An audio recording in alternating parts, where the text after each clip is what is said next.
starting blocks for a really long time. Good evening, everybody. Today is Monday, June 17th, and this is a Moscow City Council regular meeting. With that, Catherine? Yes, please join the staff, the council, and the mayor in the pledge. I pledge allegiance to the flag of the United States of America and to the republic for which it stands, one nation, under God, indivisible, with liberty and justice for all. Thank you, Catherine. And with that, we will move right into the consent agenda. I move approval of the consent agenda as presented. Second? Tie. I'll give it to you this time, Jim. Okay. It was a tie between you and Jean. Okay, Art made a motion to approve the consent agenda. Jim made a second on it. I'll start to roll with Ann. Aye. Aye. Aye. Aye. Aye. Okay. We will move on then to item number 2, which is staff recognition report. City Supervisor Gary Reedner will take the podium. Gary? Thank you, Your Honor. I'm just here tonight to introduce Brad Johnson, who is the Division Administrator of the Police Officer Standards and Training Council. And he's here to give a special recognition to our very own Chief Fry. Brad? Thank you, sir. Welcome, Brad. Thank you very much, Mayor. First of all, I'd like to thank the Mayor and Council for inviting us to be here at your meeting this evening to make this presentation. These are always a lot of fun for us, simply because this is the highest certification that we're able to bestow, and it takes a significant amount of training, experience, and leadership in order to earn this particular certification and recognition. On a personal level, it's especially meaningful to me simply because I began my own law enforcement career in 1980 right here as a reserve officer with the Moscow Police Department as a student at the University of Idaho. That's a little while ago. Right on. But it's great to be back, so thank you very much for having me. Before we get to the presentation, I'm sure all of you know what an outstanding leader you have in your police department, but just in case anybody doesn't know his story, I'd like to share a little bit of that with you, and then we'll get on to the presentation itself. Chief Fry started his law enforcement career with the Moscow Police Department in 1994 as a reserve officer and accepted a full-time patrol position on June 1st, 1995. He advanced through the ranks for the next 24 years, serving in every sworn capacity with the police department. He was appointed chief of the Moscow Police Department on April 18th, 2016. Chief Fry received his initial Idaho Post Basic Peace Officer certification in 1994. He now holds Reserve Level 1, Basic, Intermediate, Advanced, Supervisor, and Management Peace Officer certifications. He has completed over 400 hours of executive training and is a graduate of the FBI National Academy at Quantico, Virginia. Chief Fry currently sits on the Idaho Chiefs Accreditation Team, where he conducts accreditations for Idaho law enforcement agencies, Gritman Medical Center's General Board, Troy School Board of Trustees, and Whitcomb Law Enforcement Communications Board. In July 2016, Chief Fry received a governor's appointment from Governor Butch Otter to sit on the Idaho School Safety and Security Board.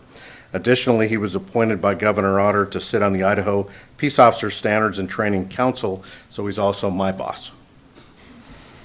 Chief Fry is a native of Idaho, graduated from Council High School, and attended the University of Idaho. He received a Bachelor of Science degree in Criminal Justice in 1994 and a Master's degree in Curriculum and Instruction in 2013. And of course, with all that, I'd be remiss if I didn't mention the fact that I'm sure without the love and support of his wife, Julie, he would not be where he is today. So thank you very much for that. And that's kind of his career in a nutshell. I think he'll probably have some remarks of his own that he'd like to share. If he didn't plan to, you can make him do it anyway. And so with that, it's my distinct honor to present Chief James Fry with the Idaho Peace Officer Standards and Training Executive Certificate.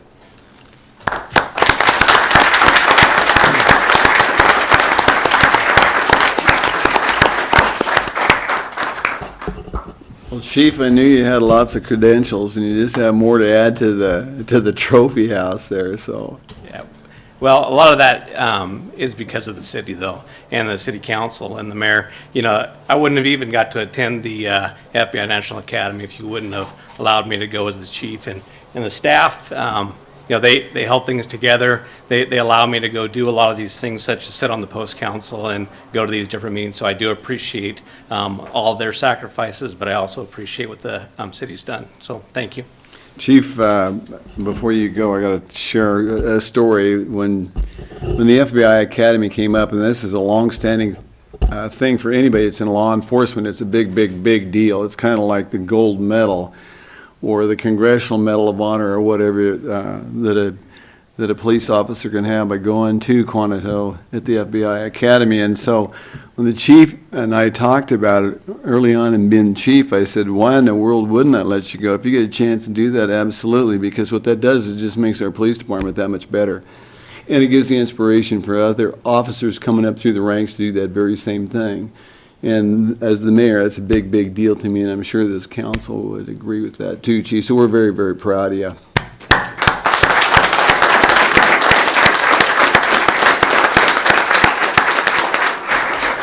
And thank you, Brad, for joining us tonight. And I didn't realize you were a graduate from U of I and was back here in the 80s as a reserve officer. That was, Yes, sir. it's always nice to know the other people that have been here that, 40 years ago besides myself. So I'm pretty tickled about that. Okay, with that, we'll move on. Gary, was that all we had under recognition? Yes, thank you, sir. Okay.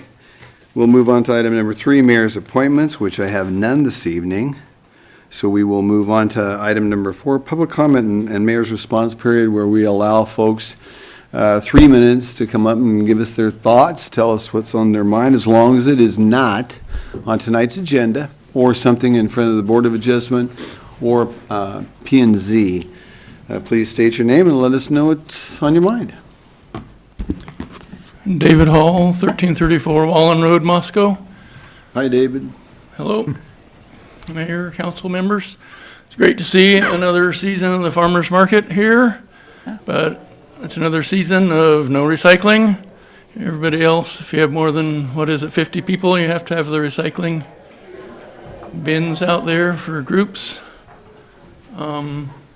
I know the farmer's market's been studying it, I think 2 or 3 years, so I think it's time to figure out how to do it and try to get some recycling besides that one little bin there near the Breakfast Club that I don't think anybody really knows about. Thank you. Thank you, David.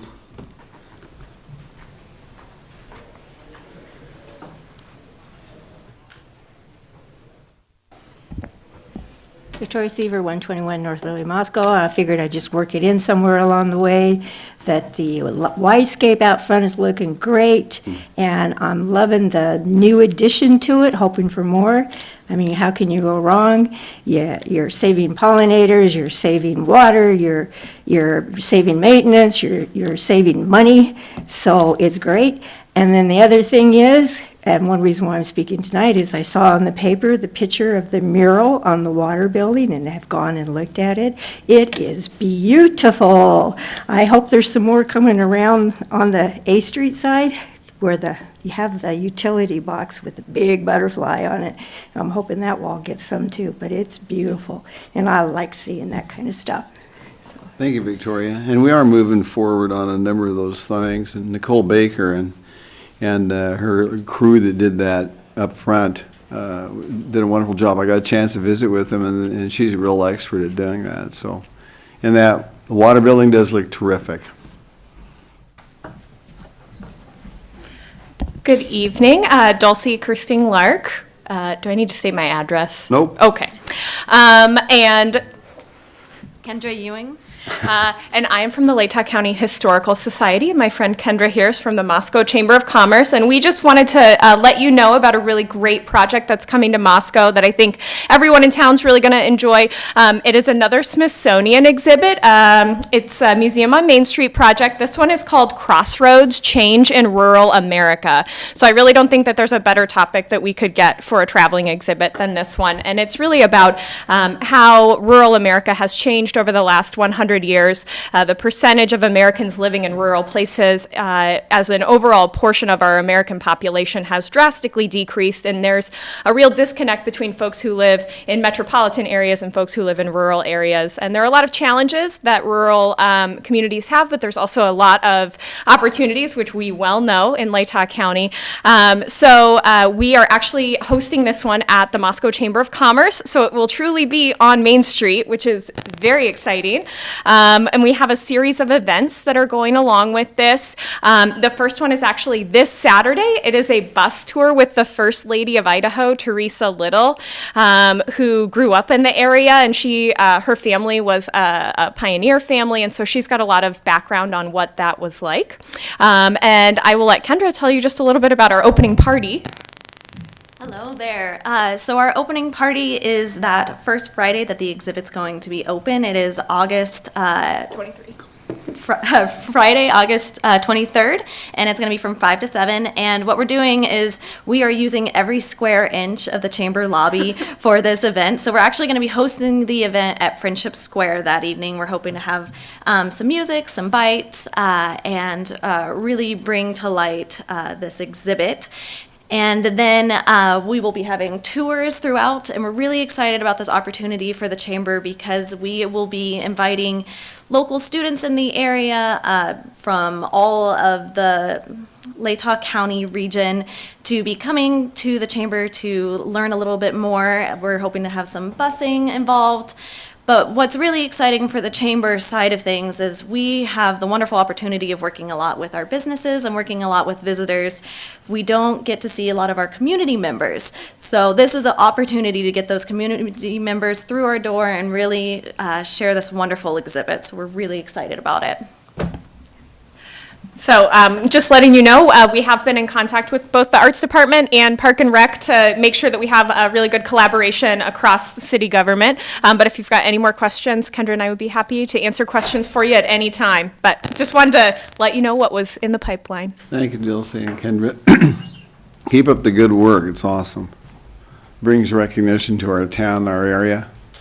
And by the way, those that don't know, Dulcie also writes wonderful historic articles in the newspaper, the Daily News.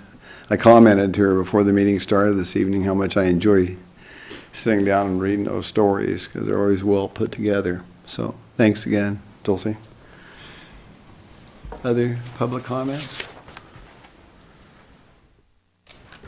Okay, well, with that, we will move on to item number 5, which is a public hearing on Indian Hills Edition.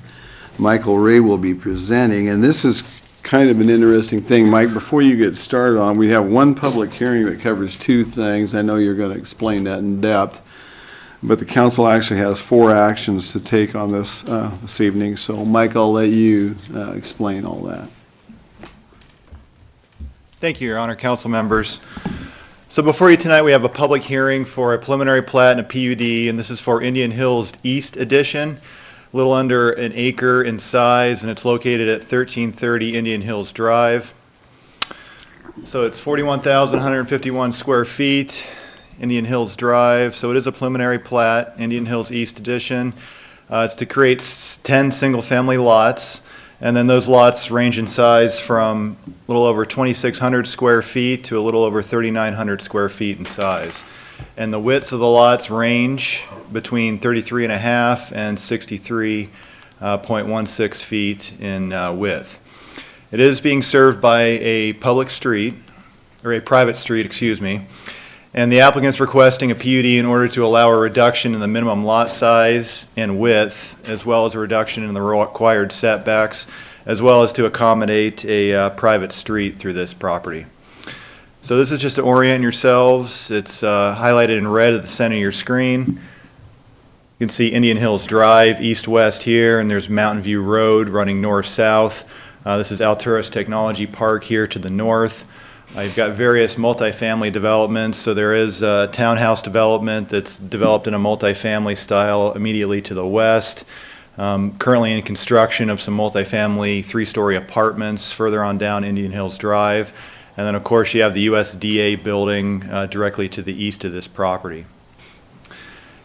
This would be Indian Hills 6 subdivision with a Pony Place and Alturas Drive. There's a mixture of twin homes and townhouses along Alturas Drive leading into Alturas Business Park. Then you primarily have single-family residential along a Pony Place, as well as Indian Hills Park here at the intersection of Blaine and Indian Hills Drive.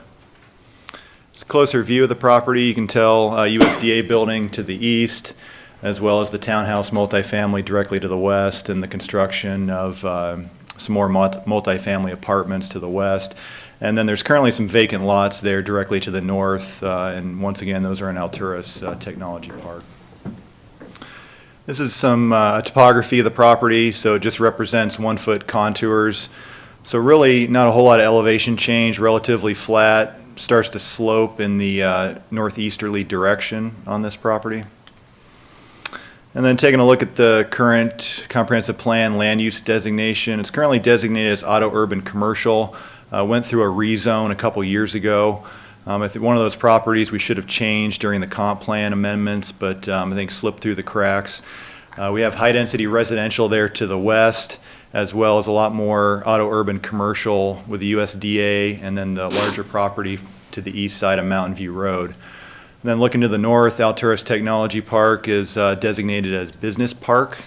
Then you have a park that's designated as parks and open space. And then auto urban residential, which is our R1, R2, R3 zoning designation, would be to the south and to the west of this property.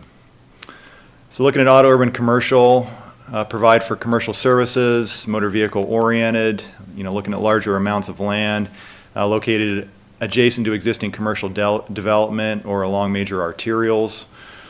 And then it points to developments should be required to provide significant landscaping in order to buffer maybe adjacent residential uses. And then those appropriate areas are zone motor business. This property is zoned residential office. Like I mentioned, it was rezoned a couple years ago. It's consistent with the properties to the west that are also multifamily, and then Alturas Technology Park to the north is RTO, Research Technology and Office. General Business Zone is located to the east with the USDA building, and then the larger agricultural property to the south is currently designated as Farm, Ranch, and Open Space. So looking at what the zoning code says about the RO zone, moderately intensive, both offices and high-density housing, really intended to serve as a transitional zone between commercial or residential developments. And then it's appropriately applied in certain circumstances, usually at the perimeter of commercial or industrial areas where they abut residential uses, where the transportation network can accommodate those uses. Where the landforms create sites which are reasonably accessible by transportation system, but they're buffered by nearby residential areas. And then looking at the development patterns in a neighborhood that would allow for development of moderate intensity. So looking at the wide variety of uses, primarily residential, so it includes a wide variety of residential uses, anywhere from single family, two family, twin homes, townhouses, all the way up to multifamily dwellings. Also permitted are some institutional uses, daycare facilities, parking lots, bed and breakfast, professional offices. Minimum lot size for single all the way up to multifamily dwellings is 5,000 square feet. 2,250 for twin homes, 1,800 for townhouses, and the minimum lot width would be 50 feet for single family through multifamily dwellings, 25 for twin homes, and 18 feet for townhouses.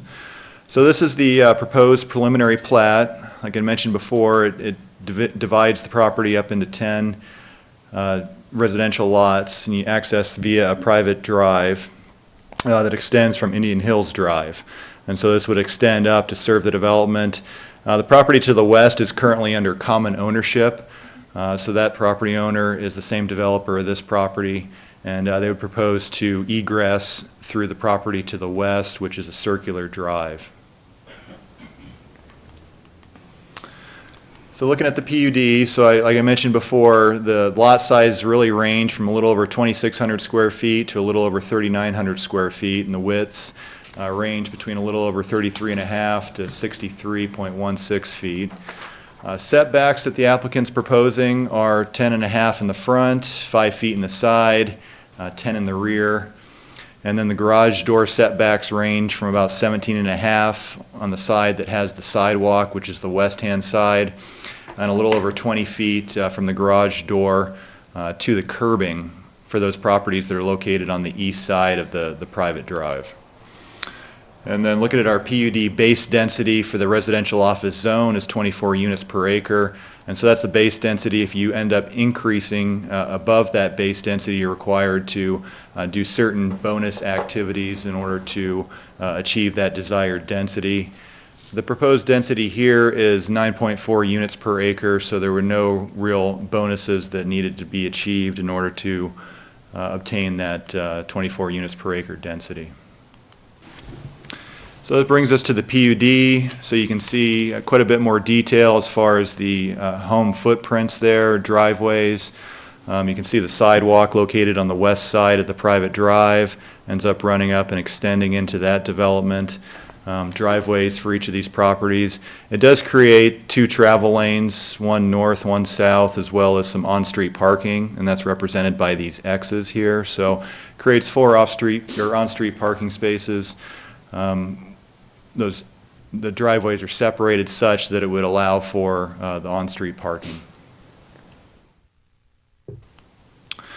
These were the elevations that were submitted by the applicant. So pretty much a 2-story gable roof, hardy board batten siding for the siding material, 2-car garage. You enter from the front. Belly band, which divides up the architectural features. These were the side elevations, showing that belly band carries on. Have a few windows on that side, a man door leading into the garage. And then some more conceptual perspectives on these properties. And this is the floor plan that was submitted. So a garage in the front. Entry here, you can go up the stairs. Primarily on the first floor, you have just living, dining, and kitchen area. You do have a mud room and a bathroom here, closet space. And then the second floor contains 3 bedrooms. You've got a couple of bathrooms, a lot of closets that are adjacent to the bedrooms, and these are the stairs that would come up from the main floor.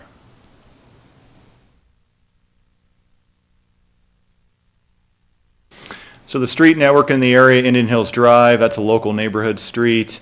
Looking at that standard, 60 feet of total right-of-way width, so that means the street pavement is 34 feet wide, and there is on-street parking on both sides of the street. There's an 8-foot tree lawn, 5-foot sidewalk, and then adjacent down the road is Mountain View, and that's designated as a minor arterial. So looking at the private street intended to serve this development, contains 2 11-foot travel lanes, one north, one south, and then the parallel parking like we mentioned on the west side of the street.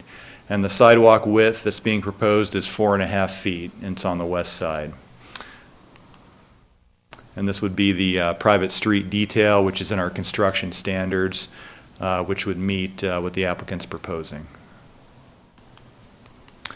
Looking at the utilities to serve this property, there is existing mains in Indian Hills Drive, and there will be a 6-inch water main that'll eventually be extended up the proposed street alignment, and those will serve all the individual properties that are accessed off of the private drive. And then the Public Works had taken a look at our 2012 Comprehensive Water System Plan and determined the existing system has adequate potable and fire flows. Our sanitary sewer system, much like the water systems, proposed to be extended down the private street. There is an existing connection in the northwest corner that ends up extending through Alturas Technology Park to a main in Alturas Drive, and so that'll be connected from that corner of the property. And then Public Works, once again, did look at the comprehensive sewer system plan, and they determined that it's adequate to serve the additional flow. And then storm sewer, there is a detention pond in the southwest corner that they're proposing, straddles that property line between the development that's under common ownership to the west, and it'll meet all of our stormwater runoff control standards per our city code. And so it'll end up being conveyed to the detention pond, detained there, and then egressed through stormwater detention lines within the development to the west. The parkland, this property was part of Indian Hills 6 subdivision, which was dedicated Indian Hills Park, and so the requirements have already been met for this subdivision. And then landscaping requirements, there is a type A buffer that's located adjacent to the east on USDA property.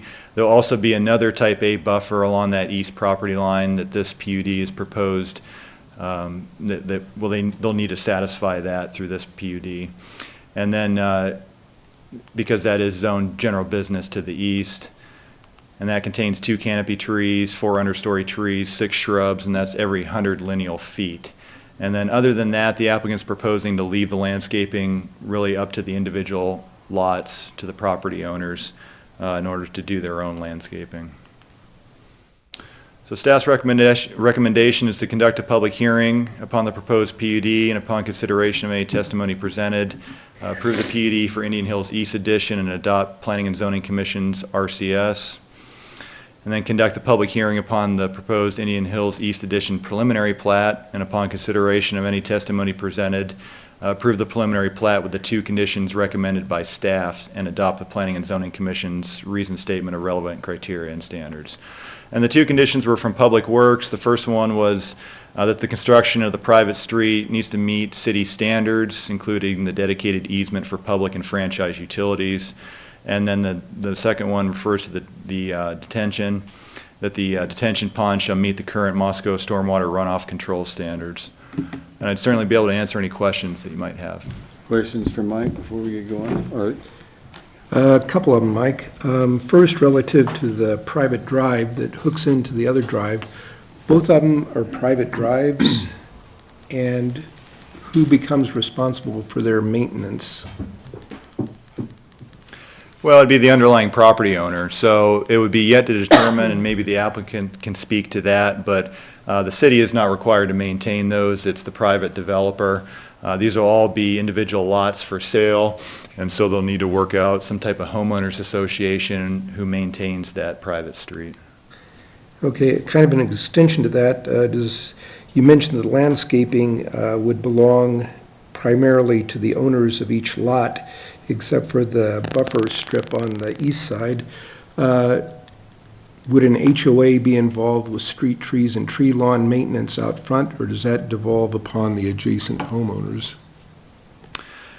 Well, it'd really be the adjacent homeowners, because that's the way our city code's written, is the adjacent property owners responsible for the maintenance of the tree lawn. So it would be lots 1 and 10 that would ultimately be responsible for the street trees that would be planted on Indian Hills Drive. There isn't enough room for any tree lawn within the development, so there really wouldn't be any Right. street trees in the development. It would just be what's in Indian Hills Drive, and yeah, the responsibility would fall on lots 1 and 10. Okay. And finally, is 17 and a half feet of driveway enough to park a car without overhanging the sidewalk? Yeah, I mean, that was one of our concerns early on. The applicant actually did shift those properties back a little bit in order to allow for a little more driveway depth. So the properties on the east are a little over 20, and so there would be no issue there. The properties to the west side there have the sidewalk, and they have the potential to overhang. It is 17 and a half, so unless you have a larger truck, I don't think you're going to have an issue there. We looked at that, and we'd also looked at just the amount of probably pedestrian traffic that you're going to see through here, which is probably fairly minimal. And if there is pedestrian traffic, they're probably just going to use the street because it's not very busy.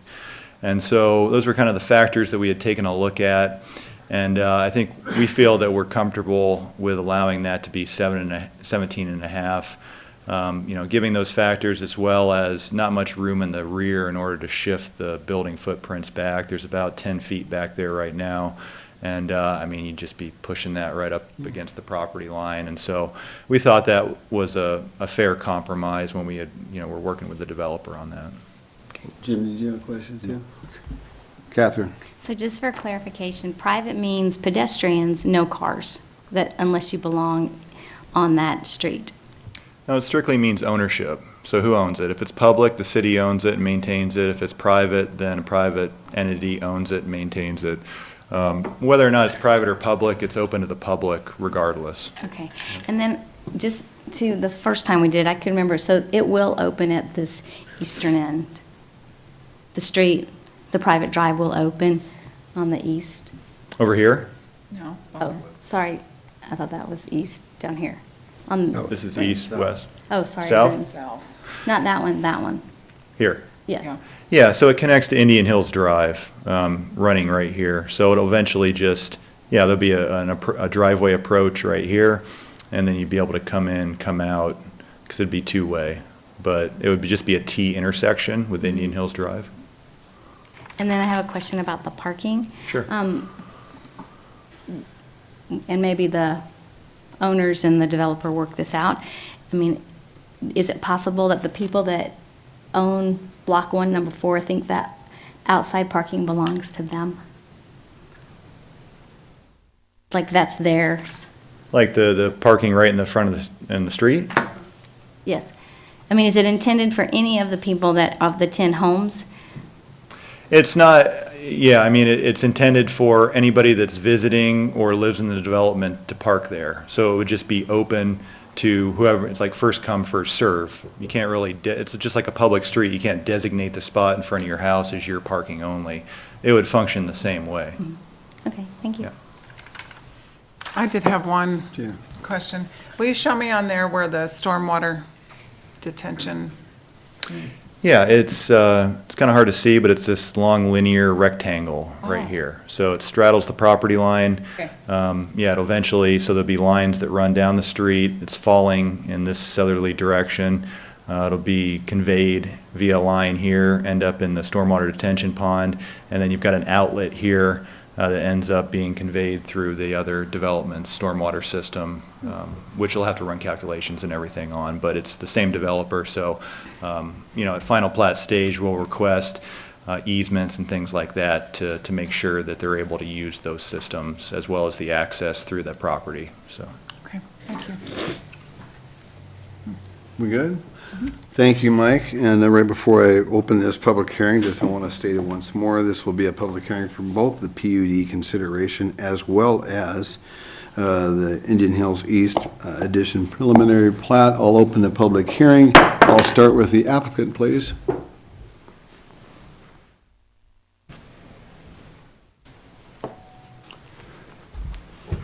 Please state your name and address, sir. Hello, I'm Curtis Bloom with Bloom Construction. My address is 3831 Highway 8, Troy, Idaho. I want to thank Mike for doing such a great job putting this all together and explaining it. It's pretty simple from our perspective. All we're trying to do is create a small development that's going to have homes in it. They're going to be more affordable for people to get into new homes. New homes in Moscow are pretty expensive, and we think we can keep these in the 250 to 275 mark. That's our goal. And that we think the homes can be we're hoping between 1,500 to 2,000 square feet. So they're not all going to be that plan that you were shown. That's just one plan that we came up with just to give an idea of what we're proposing. But that's what we're trying to do, just try to create some affordable homes in Moscow. Okay. You got a question, Art? Yeah, well, that's the same one. What about the maintenance of the private road? Are you contemplating an HOA? Yes, that would be something would have to be a part of that, yes. And Yeah. just out of curiosity, I know you had to make certain lot divisions feasible to make it lucrative. How did you decide that 250 was the entry-level price for affordable housing? Well, yeah, that's an interesting question. I mean, affordable is, it depends on who you're asking. But when you compare it to a $350,000 house, a 250 is much more affordable. However, that could still be very difficult to get into. But we think that that's something that is we can make work for this situation. We're not trying to build tiny homes, but we're trying to build homes around, 1,500 square feet up to around 2,000 square feet. And we think that price range is something that would work for more people that are trying to get into a new home. It won't work for everyone, but it will work for some people that maybe right now can't find something. Thank you. Thank you, Mr. Bloom. Thank you. Okay, I will open up testimony for folks that are in favor of this. Please come up, state your name and address.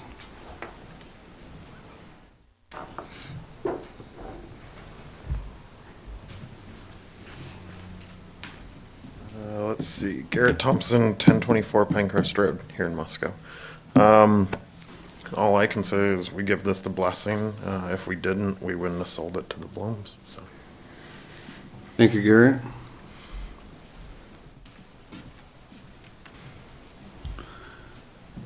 Other testimony for, please step forward. Chris Carpenter, 811 Sherwood Street, here in Moscow. I'm a real estate agent with Story Real Estate here in Moscow, Idaho. I've worked with Andy Bloom before. I think this is it'd be an awesome asset to Moscow. There's not many new construction homes under 275 in Moscow, especially pushing that. You can get a 1,300 square foot new construction home for $299.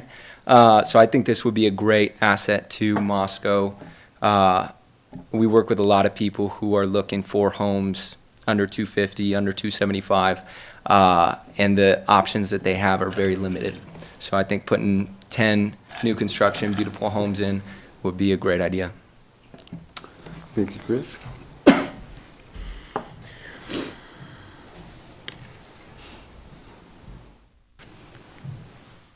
Okay, I will take testimony against or for anybody with general comments who would like to testify.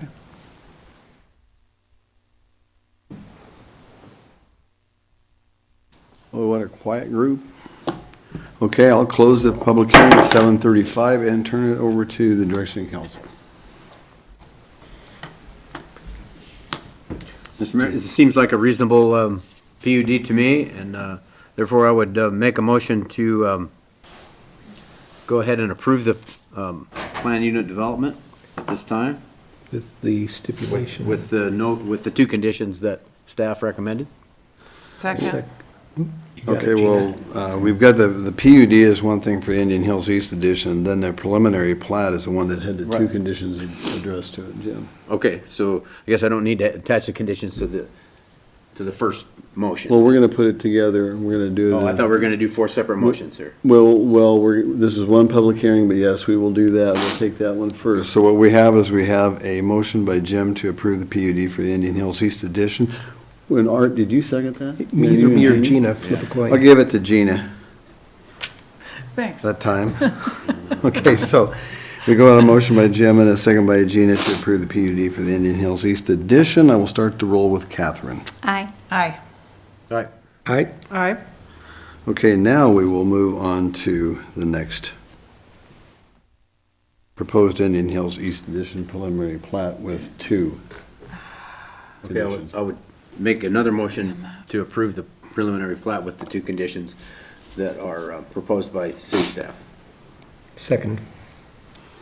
Okay, we've got a motion by Jim and a second by Art to approve the Indian Hills East Edition preliminary plat and upon the consideration of the two conditions that were recommended by staff. All clear on that? We'll start to roll with Ann. Aye. Aye. All right, Aye. Aye. Okay, now, we'll go back to item number 2, which goes back to the PUD. Well, I would move adoption of the Planning and Zoning Commission's reasoned statement of relevant criteria. Second. take it, Gina. Okay, we got a motion by Art and a second by Gina to adopt the Planning and Zoning Commission's recent statement of relevant criteria for the PUD, and I'll start the roll with Catherine. Aye. Aye. All right, Aye. Aye. Okay, now we got action number 3, Your or Honor, 4, I'm sorry. I move that we adopt the Planning and Zoning Commission's reasoned statement of relevant criteria. Second. Okay, we got a motion by Gina and a second by Catherine to adopt the Planning and Zoning Commission's reasoned statement of relevant criteria concerning the preliminary plat. I'll start the roll with Ann. Aye. Aye. all right. Aye. Aye. Okay. We are done with that one, so we will move on to, thank you, Mike. Good job on that. Item number 6, which is the ice rink extension request. Gary Riedner will take the podium. Thank you, Your Honor. I will introduce this item. Actually, Christina Randall, on behalf of the Palouse Ice Rink, will be making the presentation. By way of background, as you saw in your council committee staff report, in 2016, the city council provided a commitment to the Palouse Ice Rink for funding within certain parameters for construction of a permanent ice rink at its current location at the Latah County Fairgrounds. I've included a copy of Resolution 2017-13 in your packet, as well as the minutes from the meetings of the initial council direction, as well as the passage of the ice rink commitment resolution. The commitment was for 3 years. It was to expire on June 28th, which was the same date that the 3-year conditional use permit extension that was currently in place in 2016 was set to expire. The idea was that if the conditional use permit was not renewed, then the ice rink would cease to be able to be legally placed on that property and wouldn't need the $1 million to help construct the ice rink.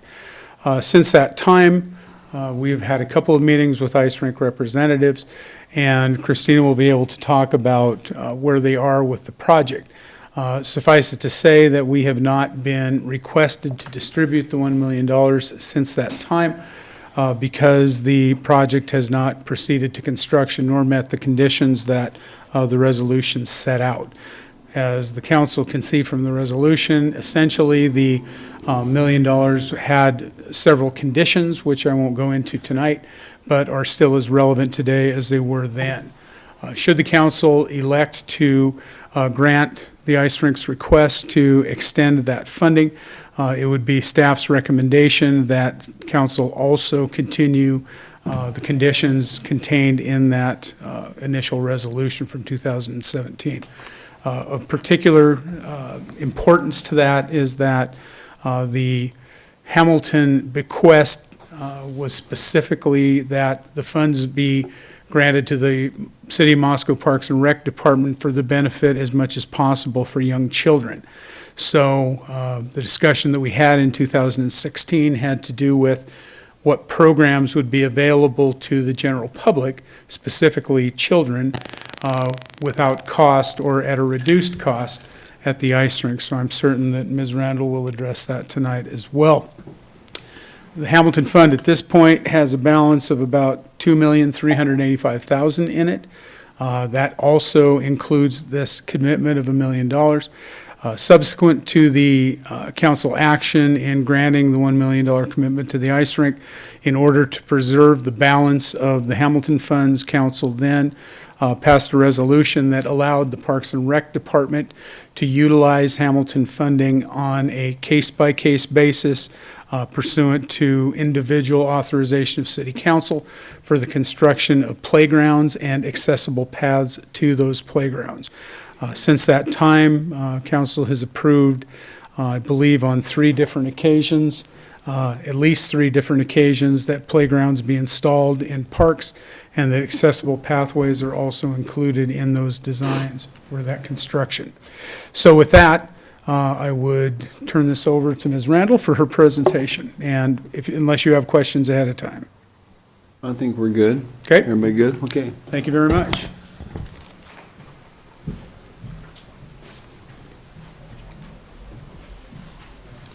Welcome, Christina. Hello, thank you. So my name is Christina Randall. I live at 1214 Logan Street. I brought with me today Travis Wambeck, who is a member of the board. And I actually will be having a board member make the presentation since I'm a consultant. So just wanted to have the board members do that. But I will be available to answer questions and answer questions about numbers and students and youth and that kind of thing as well. So with that, I'll turn it over to Travis. Okay. Great. Welcome, Travis. Thank you. Travis Wambeck, 1745 Lorien Lane, up in Indian Hills. And do we have a PowerPoint presentation that's available? Check. Did you send one over? I emailed it.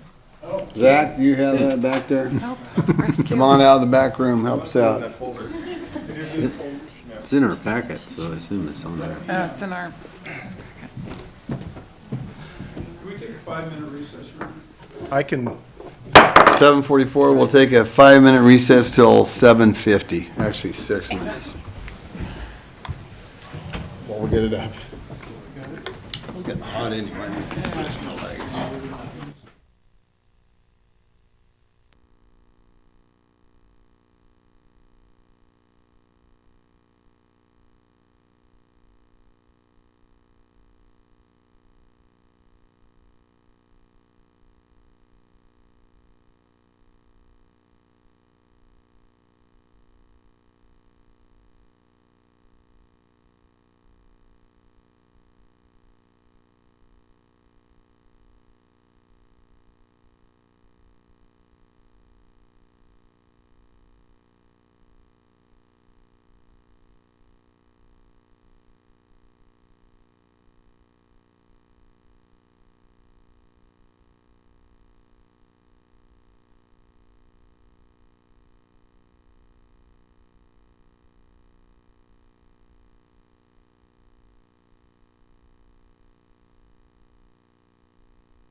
More of an Idaho Falls pencil. Yeah.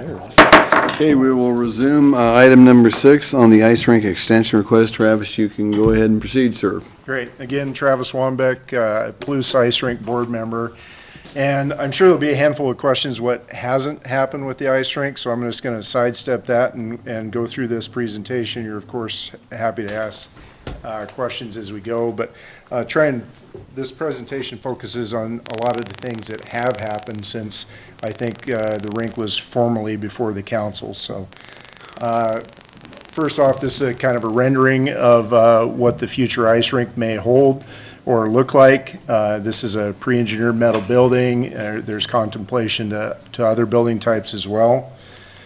The background, I think Mr. Reedner gave an excellent summary of at least the most current history of the ice rink. This outlines some of the origination of the ice rink dating back to 2001 and really a grassroots organization. Pete Robichaud, I think, was, if nobody has seen the ice rink in some of the early photographs of that, it's really quite incredible what he did and was able to bring to the table for the community, and it's lasted substantially, for almost 20 years now. About a decade into it, Science on Ice started to get momentum and has really taken off, and that is in a significant demand for spanning the Moscow community and Moscow schools into Pullman and the outlying areas, and is consistently used whenever it's offered. And then in 2012, Rotary handed over the operations to the current board of directors. And as the mission statement alludes to, the principal objective of the ice rink is to provide a safe opportunity and healthy programs for Moscow's youth and families with young children. And that, of course, extends beyond Moscow into the greater Palouse. Palouse Ice Rink is a nonprofit 501c organization. We've got 9 board members, including myself. And one of the things that I've been proud to witness over last year is we hired a full-time rink manager, Laura Wold over here, and she's just done an excellent job, dove in with a huge amount of energy and created a really positive environment from everything from getting her hands dirty with the Zamboni right up to just passing her first chiller course. So,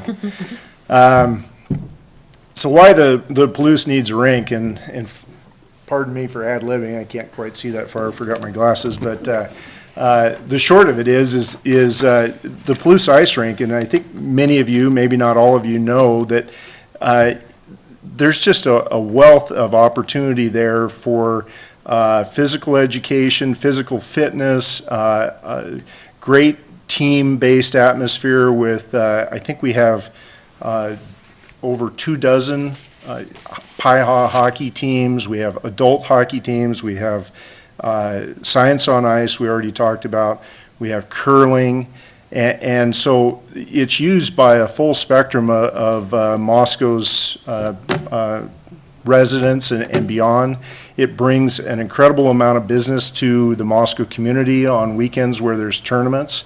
I think we have about a dozen teams per tournament, and each one of those teams kicks in somewhere between $1,000 and $2,000 just in registration fees to come in, let alone what they spend in the community when they're doing that. And it's a safe environment. It's operated from early in the morning hours till mid-evening hours, and it's just good organized fun. I kind of skipped here and covered a lot of this stuff already. I did neglect to include figure skating, talked about curling, special events. There's a number of, you go in there on any given public skate day, and in between you'll see birthday parties and all sorts of gatherings that are just good open fun for the community. I also touched on a little bit of the economic impact, and I think I hit most of that pretty correctly, maybe embellished the number of teams per tournament. But overall, if you had to guess how many patrons visit there in an annual year, you'd probably be amazed. There's nearly 40,000 people that cross those doors every year and use the ice rink alone, and that ice rink is only open 7 months of the year. So that's pretty good, and this is a 3/4 size ice rink, seeking to obviously build a full-size ice rink with more amenities such as restrooms, locker rooms, things of that nature. So just to also touch on the economic impact, Dr. Peterson from the University of Idaho, who is a faculty member in the College of Business, estimated that a permanent facility would provide over $1 million in revenue, economic impact to the city of Moscow each year when it's permanent. Of course, some of that would come through jobs. There's also construction impacts. But then also the longer operation season, we'd be able to operate a total of about 9 months throughout the year.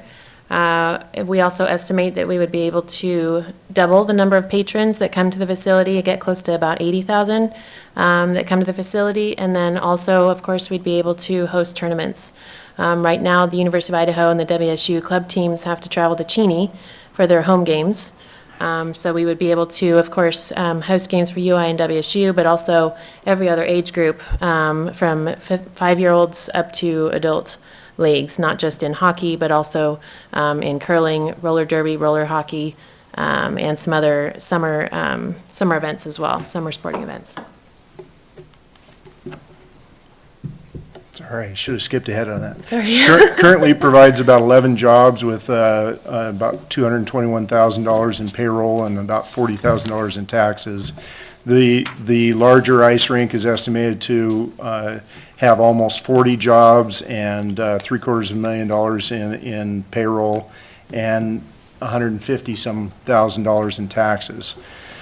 Construction is estimated to take nearly 1 full year or a couple of phase seasons and would generate 45 jobs. Currently, we're seeking mostly local subcontractors to advance this work, and so it'd be local people doing local work. Payroll on construction jobs would be nearly 1.4 million and over $100,000 in taxes. Community benefits, I kind of touched on this earlier, also doubles as an event center. There's a photograph of one of the birthday parties, but the facility could also be better used in fair events and other activities. So our call to action is the organization is seeking, and Christina has been a great help over the last year with identifying major partners that can help leverage community support and financial support for the project.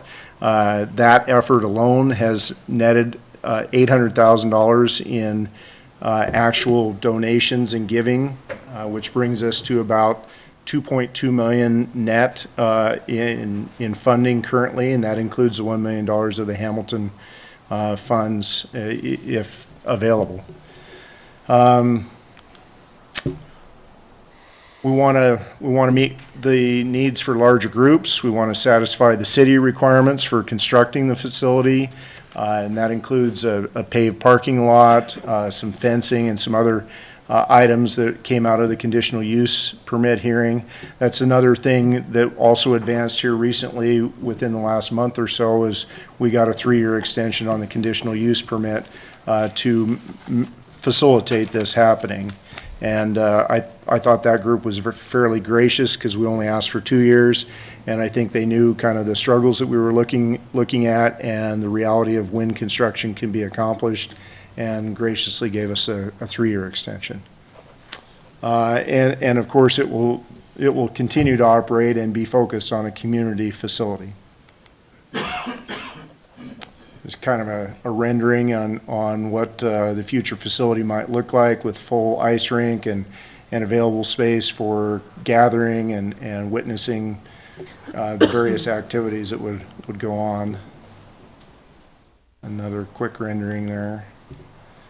There are conceptual design plans from it. The ice rink board is engaging a local architect in discussions on how best to advance request for qualifications for contractors familiar with the type of construction, meaning the building construction that we want to advance. We expect that to happen over the next 2 to 3 months. And we've, from a cursory standpoint, explored some of the utility adjustments and permit requirements with the city. And again, that's just from a cursory standpoint to understand the challenges that we'll face in advancing this project. The project concept is estimated to cost around $130 a square foot, just over $4 million, and then there'll be some ancillary improvements associated with equipment that bring the total price tag to just over $5 million. And we're looking at avenues that will reduce those costs. Another thing that we've accomplished just in the last week is, well, it was accomplished a while ago, but it's delivered on site. You can go look at a brand new to us chiller.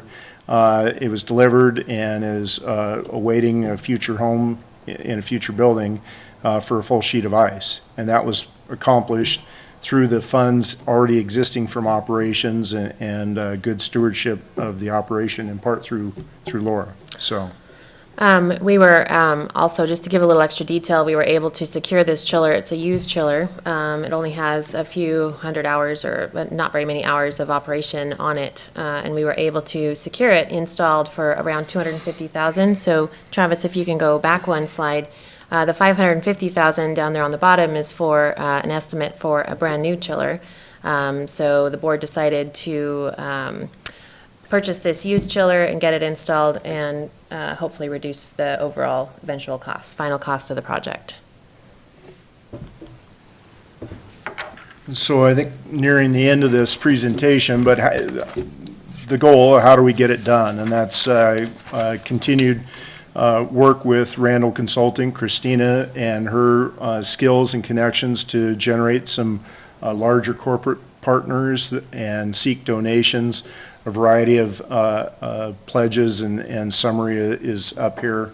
We're specifically focused on some relatively large grants that will boost the opportunity to make this thing a reality. Those grants, as many of you may suspect, they get nervous when your conditional use permit is about ready to expire, or maybe when half of your existing funds or potential existing funds may not exist, and things like that. And so these grants are looking to the board and Christina to knock down some of these small to significant details, so that they're confident that their funds will be invested wisely and quickly. Just to talk a little bit more about that, we did have a large granting organization that's very well known throughout the Northwest come and visit us in March. And that was one of the things that they mentioned to get the CUP straightened out, and also to see if the city would be willing to extend the Hamilton Funds gift. And then we also have been having conversations with some potential corporate prospects who might be interested in a naming opportunity. So for the record, the naming of the building is a $1.5 million price tag, in case there's anybody in the room that would like to have their name on the building. I would be remiss not to mention that. And one of the other things that I think that I would like to mention is that when I initially started with this project, I expected that around $500,000 or so would come from local individuals who live in this community. Individuals in this community have already blown well past that number. We're up to about $800,000. Actually, everything that I've raised, the $850,000, has come from individuals who live in this community. So I think that portion of support for the project is going to be much larger than I originally anticipated. So I just thought I would mention that as well. And then the last part, potential bridge to any shortfall in donations and other funds secured. The board is investigating and anticipates, in tangent with what we're doing with pursuit of a contractor, to engage a bank for financing a portion of the project and to bring that to conclusion. I think those are too small for everybody to read, let alone me, but just some financial information. And then I'm sure everybody in this room knows one of those kids or somebody who plays hockey or curls or figure skating or so forth and so on. And so our current facility is, it probably would struggle to last to the end of our conditional use permit extension. So we're eager to move on this, and if things fall into place, we're reasonably confident that some component of construction can advance as early as this time next year. Open for questions? Catherine. Hi, thank you for coming to present. I've been wondering what has been happening, so it is good to get the news. And we do have a very gracious community in terms of wanting to take care of our community, which is really neat. But I do have some questions about the facility itself, and that's what I need to ask you. And there's a slide that says why the Palouse needs a new rink. And there says the current structure is temporary. The shell of the structure is beginning to fail. SUP expires July 2019. And so I just wanted you to talk more about those two bullets, because in the meantime, while you're raising money, what does that mean for the facility now, and what's an SUP? So just that the original structure, the structure that's there now was constructed as a temporary facility. The original life of that facility was estimated to be around 15 years, and we're now at 18 years.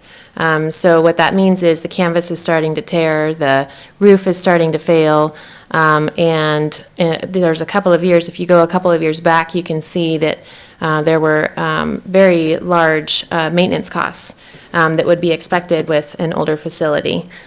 So having a new facility, obviously, you don't have those higher maintenance costs.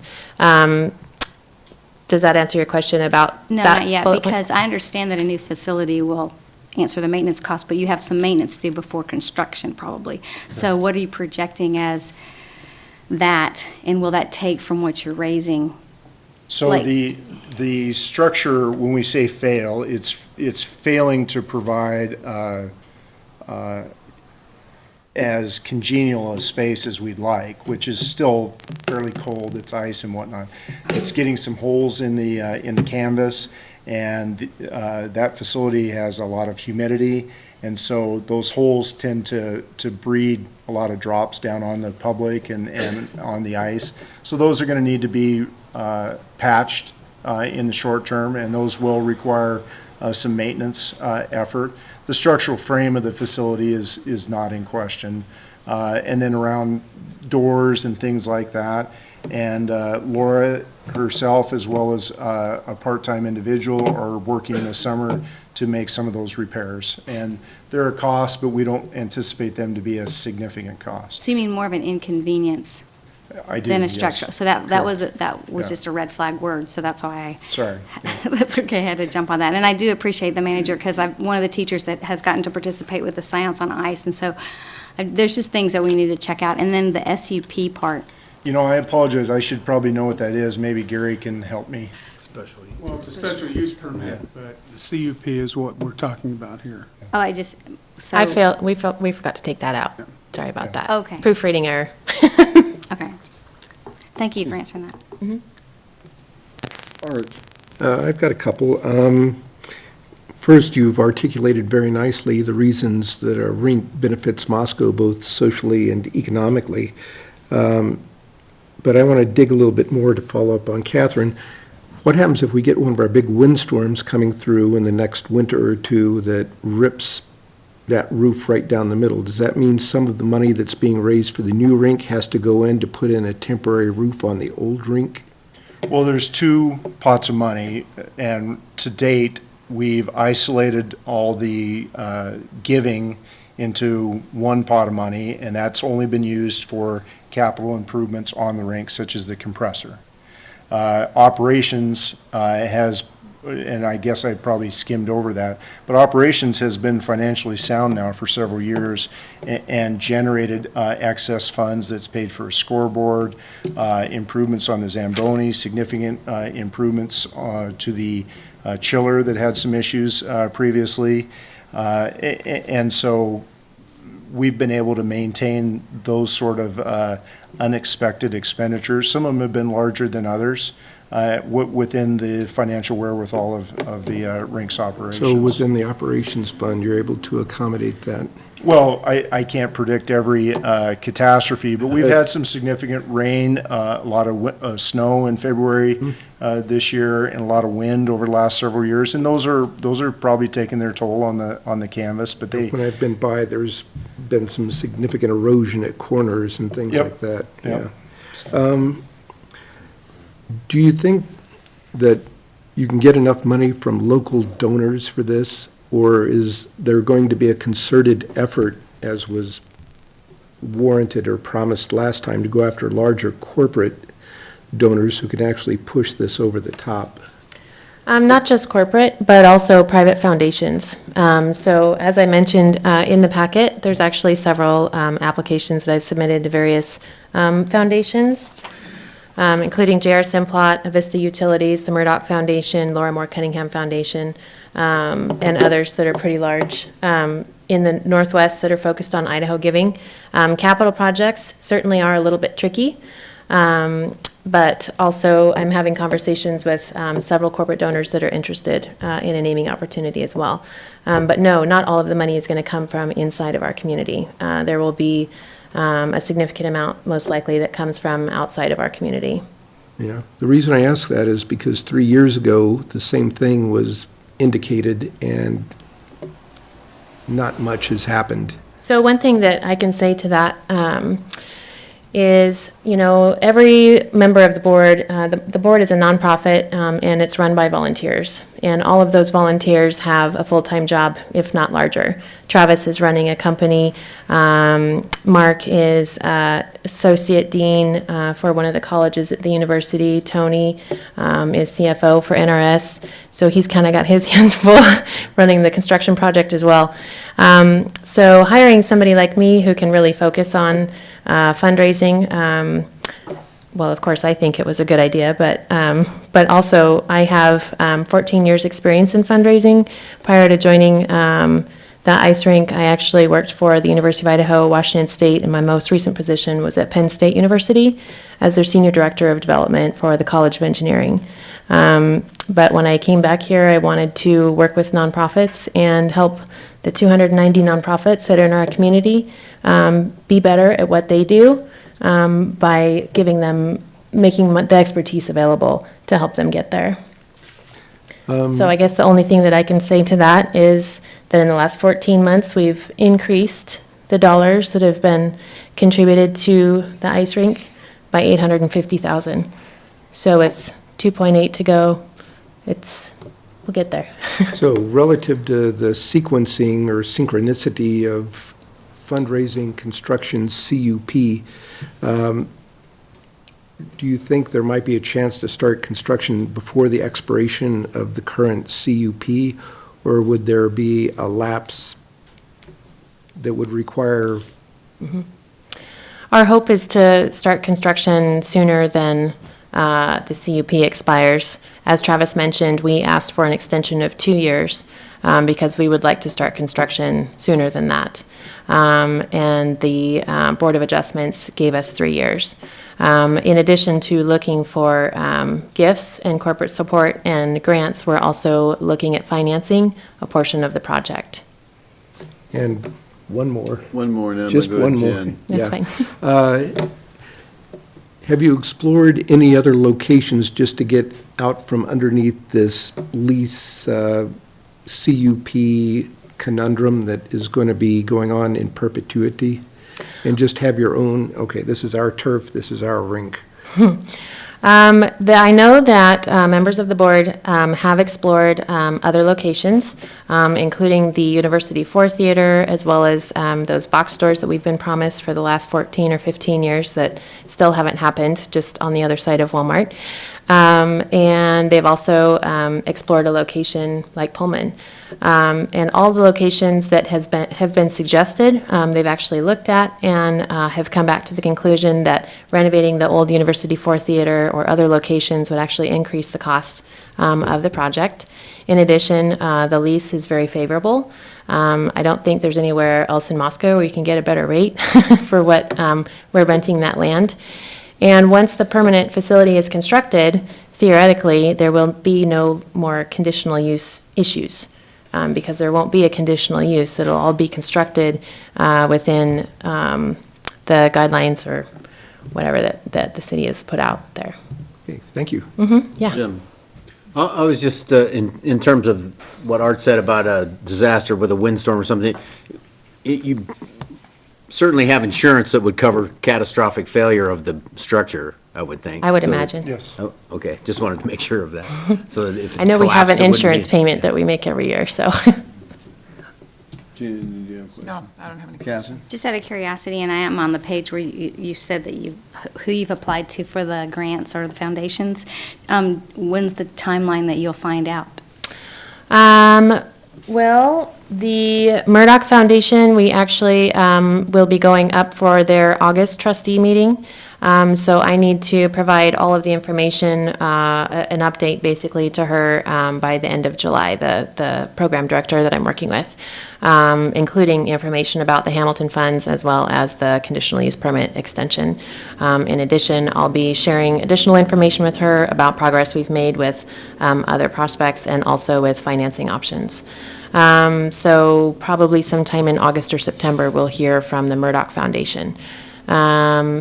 The Avista one will be submitted next month, and I think J.R. Simplot declined, and I haven't heard back from Laura Mark Cunningham Foundation, but I should hear back probably in the next couple of months, probably by August. I have one more. I know that a lot of the boards in our community are people with full-time jobs. So is there a plan in place at this point of thinking about moving out of a nonprofit status into for-profit? Or changing the formation of how the organization will run? One of the things that the board members are very proud of is how little it costs to go skate, a public skate and free skate and cheap skate and after-school skate. And honestly, those things, having it be a low cost is really important for a lot of members in our community. One of the programs that Laura and I have actually been talking about creating is a program where we give family passes to families who qualify for free and reduced lunch. If they want to have the passes, they can have them and they can come and use them, giving them something to do that's active and healthy in the community without a 3-hour drive to a ski hill or something. So I think for now, the board is going to stay, it's going to stay as a nonprofit. I don't know how ice rinks are structured around the country. But I think it's probably, there's a mix. Some of them would be managed by the Parks and Rec or by the city or the county. Certainly if the county or the city or Parks and Rec wanted to be a naming whatever, we might consider something else too. But for right now, this is working. I suppose in the future, if it's something where it's not working, then that's something that the board at that time will have to address. Thank you. Other questions? How would the council like to proceed? I'd like to move that we extend the terms of the Hamilton Fund option for the full term that the Board of Adjustment recommended, 3 years. Your Honor, if I may. Okay. The resolution 2017-13 has specific numbers in it that have to do with the last business plan that was given to us in 2016. If the council wishes to continue with the terms of that resolution, we can update those numbers, bring that back to council for, it could go on the consent agenda, just we need to be able to update those numbers. And I'm assuming the construction is in accord with the 2016 business plan, still? To the best of my knowledge, it is, yes. Because we've looked at some of the past numbers. I think the original number we got was 3.6 million. Last time it was 4.2, and now it's 5.1 or something like that. Okay, Gary. So we just need to make sure those numbers jibe. And the motion was to extend the $1 million of the Hamilton Fund to coincide with the 3-year CUP. That's what the motion is. And Jim made that motion and seconded that. That'll coincide. If this panel up here approve that, then you can go ahead and do that and bring it back as a consent agenda for the committees, correct? Sure. That work? I would appreciate if the motion were amended to say, and direct staff to draft an appropriate resolution to bring back for further council consideration.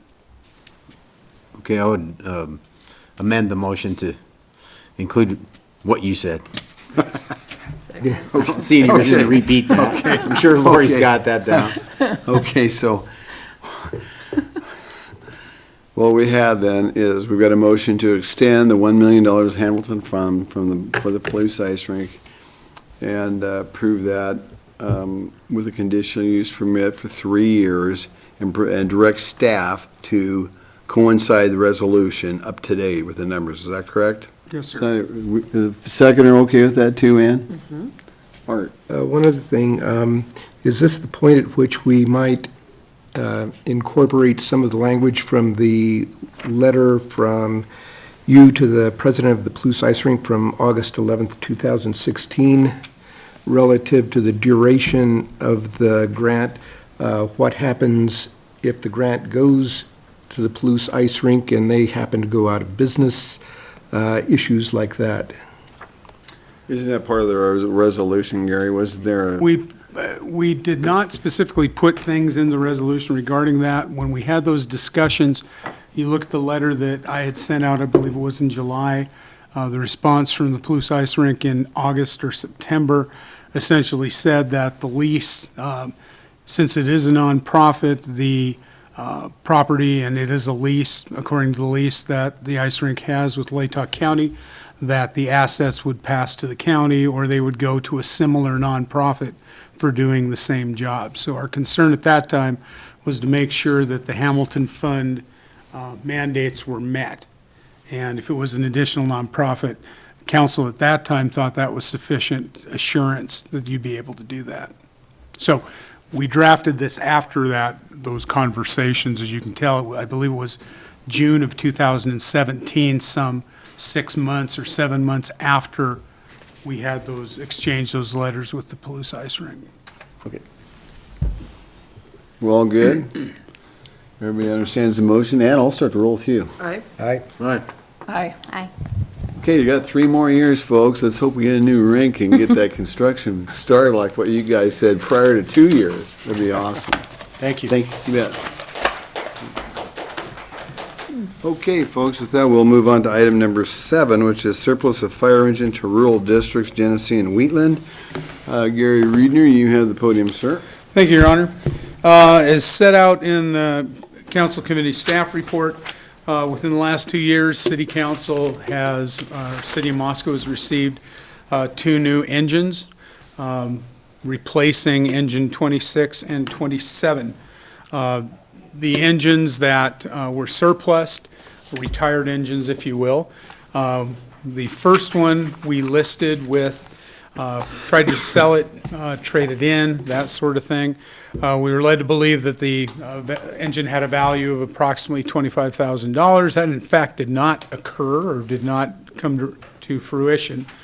We listed the engine with a consignment dealer out of Denver that specifically deals in used fire apparatus. Listed it for $25,000, no takers. I believe we dropped it to $15,000 cheap as well. Did everything we could in order to see if we could get some amount of funding out of this. I thought about surplusing it and buying it for my farm, but I couldn't quite make that happen. At any rate, so we kind of took a page out of the council's book from the early 1990s when most of the actually all the fire engines were purchased other than the ladder truck in the 1990s. At that time, we were faced with the same dilemma. We had 20-year-old, I believe they were LaFrance engines at the time, tried to sell them, no takers. I recall the last one that we had, other than the ladder truck, which did have some residual resale value, I believe to the city of McCall, if I recollect, or the city of Colfax, one or the other. At any rate, the city of Moscow worked a deal with the city of Deary, I believe it was, that got that fire engine, one of them, again, for the ceremonial $1. It was a way for the council to pass it on to another community that does not have the financial wherewithal to be able to buy a modern fire engine. As you know, the cost of the new engines was about $540,000. At the time we purchased the engines, which are now surplus and being retired, they cost about $220,000. So brand new, they're very expensive. On resale, they're a bit of a white elephant. But they do have value left. We try to roll our engines out of service after 20 years. The NFPA essentially says after 20 years they lose effectiveness. They quit carrying original parts for engines that are over 20 years old. So we try to roll them out of service on that schedule. They still have a lot of life in them and they can be used, but our ISO rating of 3 depends upon our apparatus, our fire flow, staffing, that sort of thing. So these engines, we can't keep them around. They have to be covered. Leaving them outside, they deteriorate. In the summer months, they will fade a little bit, but in the winter months, there's water in those engines and they will freeze and break the apparatus. So at that point, I asked Chief Nickerson, and I'm sure he'll have something to say here in a moment, asked him if he could inquire as to local Idaho fire entities to determine whether or not there was an opportunity if anybody really wanted one of these engines. So we made inquiry in Latah County fire districts and cities, received interest from only the city of Genesee, who's here tonight, and I'm sure the chief will introduce those representatives. And another interest from the Wheatland Fire District, which is located outside of Lewiston in Tammany area, somewhere. Off of Lapway Road. Okay. You'll recall that just a couple of, and the Wheatland Fire District said that they would offer $3,300, something like that, but they would need some time to pay that off. Again, it just shows that these fire districts don't have a lot of money. Council last year surplused some SCBA's, self-contained breathing apparatus, and we surplused those to Big Canyon Fire District outside of Lenore, I believe it is. So it was one of those things that they were deteriorating in our hands. We sold all that we could. The others weren't moving. Big Canyon needed something. They did not have the funds to buy SCBA's. They would practice with larger entities, but then they go home and they don't have any apparatus to actually use. Council made the generous transfer of those SCBA's to them. We're here tonight to do exactly the same thing. I think the chief can comment a little bit on his efforts in trying to find a way to get some resale value out of these engines and not being able to. And with that, we will be requesting that the council approve a transfer of the 2 engines to the city of Genesee and the Wheatland Fire District. With that, I would turn it over to Chief Nickerson. Hey, Chief. Thank you, Gary. Mayor, council, it's actually pretty exciting. I love helping our neighbors. And the 2 organizations that decided that they would like to have this opportunity, I know they're so gracious, and I'm sure they'll say a few words, but they're partners of ours, big collaborators of ours. Just spent the evening with Chief Crick down at Genesee Fire at the new fire station this last week, and for a mutual aid meeting, and was phenomenal. So the efforts to try to get rid of those trucks has been a challenge for the last over a year. Again, like Gary said, they're just hard to get rid of. They do have value, but it depends on the person that thinks they have value.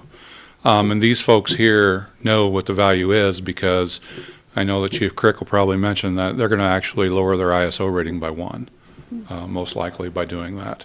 And I know Wheatland, I mean, they're really rural and they're really good people, and so they're just doing everything they can for their community as well, just like we do. We just have the good fortunes of having a community that we have. So anytime we can take every opportunity to help our neighbors and help our friends, and we have mutual aid agreements with both of them. So we possibly could see the truck up here at least at some point in time in the future. I hope not, but I have another 15, 16 years to go, so hopefully not. But knowing that they'll take these in good health and take care of them and cherish them, I'm sure, like we have. And the other thing to mention is our fleet, our shop is second to none in taking care of our equipment. There's a reason why, being 24, 25 years old, these pieces of equipment are as good a shape as they are, and that's because of our fleet. Our people, our volunteers take care of the equipment, but the fleet keeps them on the road and keeps them running.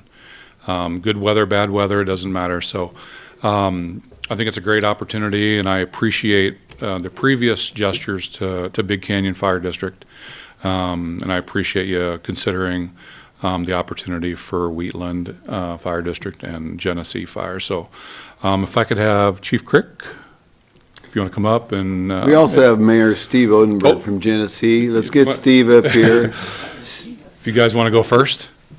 Steve, let me introduce Steve here, you guys. Steve, of course, is the mayor of Genesee, and he's also serves with me on District 2 as an AIC board member, and so we'll be down at AIC this week as well. Steve's tomorrow evening. Yes, exactly. Okay, Steve, you got the podium. Mayor, honorable council, I'd just like to say we were honored to be able to take some property and put it to use in our new station down in Genesee. And we've got 5 bays, and this truck number 27 or pumper number 27 is going to look very good and very right up front in the first bay. So we're really appreciate the help, and our department, volunteers, and rural really do appreciate the kindness from the city of Moscow. Thank you. Let's get your chief up here.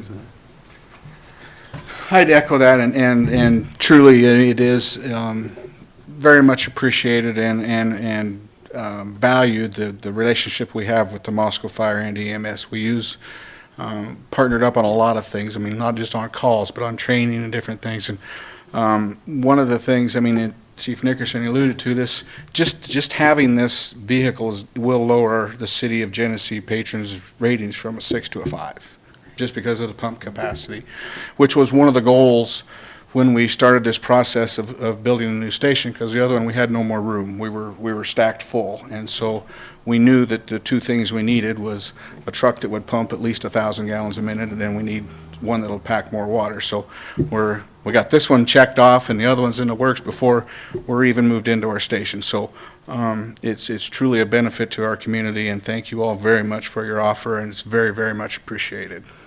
Yay. Okay, Chief, let's get the other Steve from Wheatland Fire District.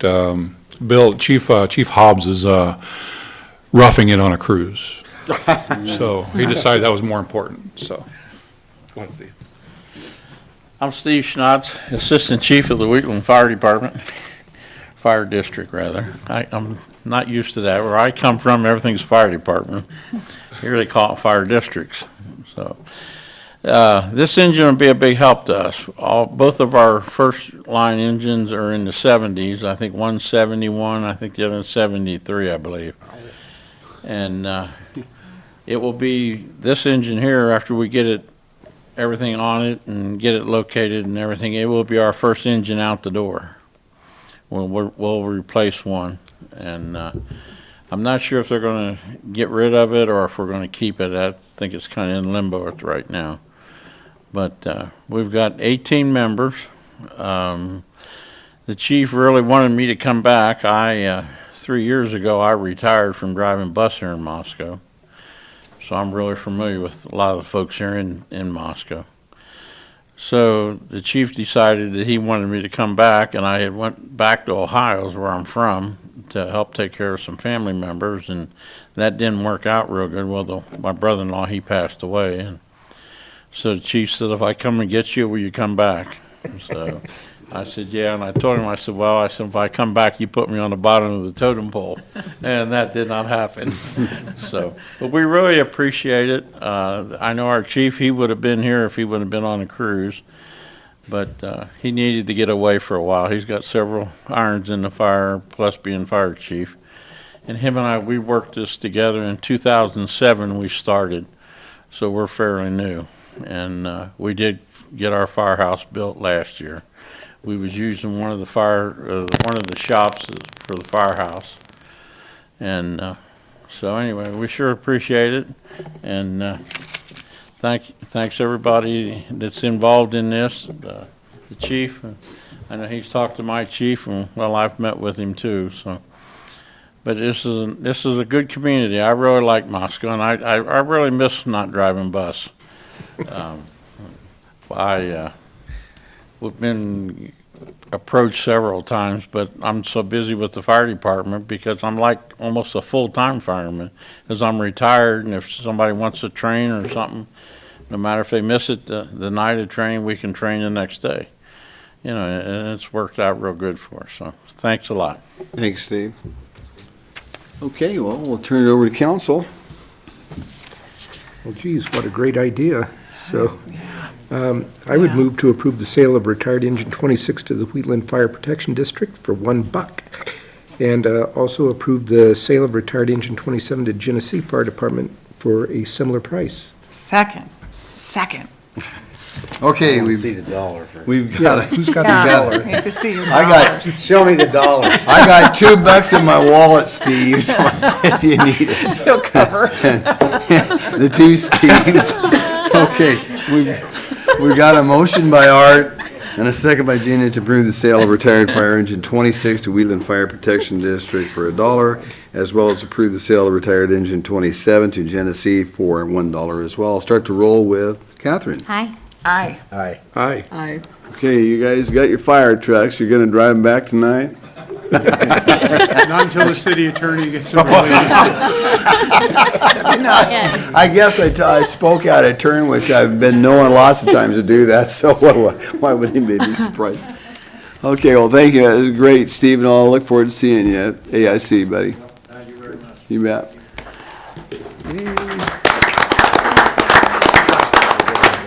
Okay, that kind of brings us close to the end of our meeting, so I will start with reports. I'll start with you, Jim. Okay, I filled in for Ann at the Transportation Commission the other day, and things are moving along in the transportation world. We're going to get the opening of the 3rd Street Bridge coming up probably on the 24th, and grand opening on the 29th at 2:30. That's a big thing that's going on in transportation, and we got a report from the Idaho Department of Transportation about the pavement that's going on towards Viola, and the reason that that's being delayed is because the contractor has failed the pavement test strip 3 times. So that's what's held up that Yikes. project and why it's not underway. So, but it's Poe asphalt, so I assume that they'll get that squared away and get going, finish that project pretty soon. They've had a lot of experience. But that's the only meeting I've attended since the last meeting. Art? Thanks, Jim. Yeah, there's been a good many events of benefit to both the university and the city going on of late. The Aquaculture Center over on campus had an open house on the 30th of May. The 5th of June, the FFA had their fundraising dinner. The arena groundbreaking was on the 6th of June. Very well attended and a lot of enthusiastic people there. And there was a ribbon cutting for the new WWAMI Center on the 7th of June. So that building is now mostly up and running except for the finalization of the punch list. And on the 11th, it was the Arts Commission, and they are settling in on their next 2 years for 3rd Street Gallery exhibits. Let's see.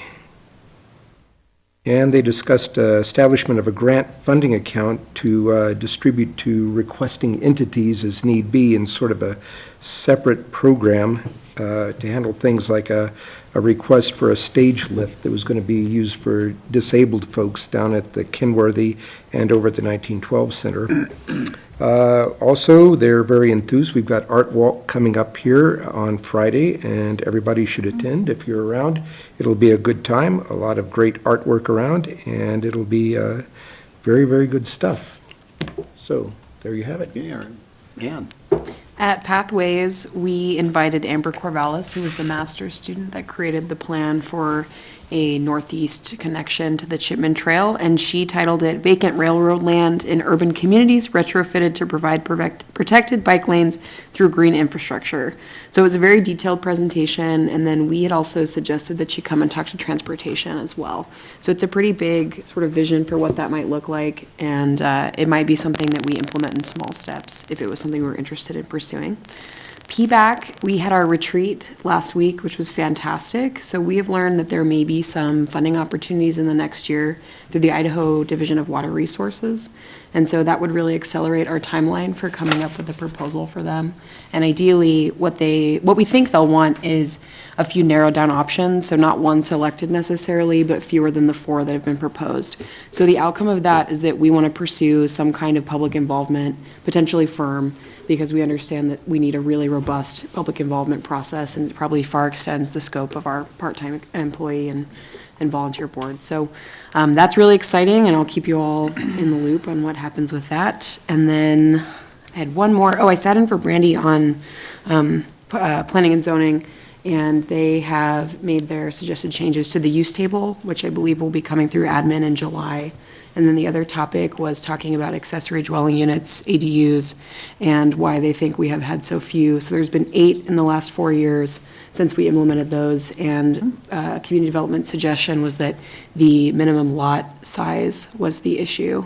And so not the width necessarily, but the overall size. So they're making that recommendation to us, I believe, as well. But I think, and Victoria, that was not a recommendation that's coming yet. You're still in discussion, but that's the discussion up to this point. And that is it for me. Very good, thank you, Ann. Jane? I too attended the FFA banquet that evening, and it was, we went as guests of the CTE Coalition that's happening here in our community. Really a great event. I could not convince Mr. Terusio to spend a lot of money. I tried. I went to the Whammy ribbon cutting as well, and it was interesting how much it still looks like the incubator for those of you that have been around that long. The server room looks the same. I checked it out. It was pretty exciting. And we'll make a trophy dash down to Boise for the next 3 days to do some time with the Association of Idaho Cities. And that's all for me. Great. There was, hopefully you saw the press release in the paper about the e-bikes happening in August, the collaboration between the university and the city. That's exciting. The report was given by Becky Couch, and she's really worked so hard to keep that coordination going. So I'm looking forward to that happening for our community. And then Fair and Affordable Housing didn't have a quorum, so unfortunately we didn't get to meet. But tomorrow night, SEC is meeting, the Sustainable Environment Commission, and Bill Belknap will be presenting because he's going to be the project manager for the police station, and there's a lot of questions about sustainability, so he's going to be talking through that design process along with the RFQs that for the people that are going to do the building and stuff. So that'll be an interesting presentation. Okay, I had a couple of things. One was the airport board meeting, and out of the airport board meeting we had last Wednesday, we had 2 bid rejections that we rejected. One was for a fencing to go all the way around the airport for $1.5 million. We rejected that. And the other was tearing down the old Wazoo buildings, which was almost another $500,000. We figured that wouldn't entrance anybody's sight vision if they flew into the new airport. So that was the crust of that meeting. There was other things too, but that was the angst of that meeting, how it ended up. Anyway, just FYI. And then, of course, to your point, Gina, we will be down in Association Idaho Cities. I'll be leaving tomorrow and be coming back Friday. Plans are to get back in time for the Art Walk. Hopefully everything will go okay, so that sometimes flights change things around. We've been on those, but I don't know what you mean. Although Art's not going, so he won't jinx us, so we may be safe.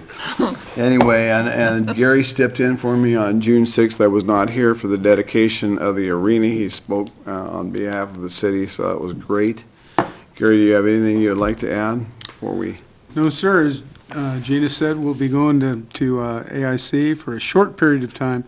I'm assured that next year Art Walk will be not on the Friday of AIC. And we will report back findings from AIC in the next meeting. Perfect. With that, I would entertain a motion to adjourn to executive session per Idaho Code 74-206-1A, and this meeting will not reconvene once that executive session is over. So moved. Second? Second. All in favor? Aye. Aye. Okay, we will adjourn, folks, to executive session. Thank you, everybody.